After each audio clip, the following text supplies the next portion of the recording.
ఈ వీడియో చివరి వరకు చూసి కథ తప్పకుండా వినండి. ఒక అడవిలో చెట్టుపైన కోతులు నివసిస్తుండగా ఆ చెట్టు కింద తల్లి పులి పిల్లల్ని వదిలేసి వేటకు వెళ్ళగా వాటిని తినడానికి వచ్చిన పొడవైన కొండ చిలువ పులి కూనలకు దగ్గరగా చేరుతుండగా చూసిన కోతి ఆ పిల్లలను రక్షించాలని ఆ తల్లి పులికి వినపడేలాగా శబ్దాలు చేస్తూ చెట్ల కొమ్మలు ఊపుతూ శబ్దం చేయగా అది గమనించిన పులి పిల్లల దగ్గరకు చేరుకొని కొండ చిలువని అక్కడి నుంచి తరిమేసి పిల్లలను రక్షించుకుంది.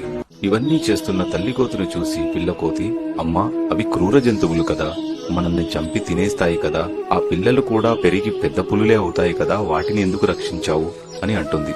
అప్పుడు ఆ తల్లి కోతి, బాబు, ఆ క్షణంలో నేను సాయం చేస్తుంది శత్రువుకా మిత్రువుకా అని చూడకుండా కేవలం తల్లిలా ఆలోచించి మరో తల్లికి కడుపు కోత ఉండకూడదని సాయం చేశాను అని అంటుంది.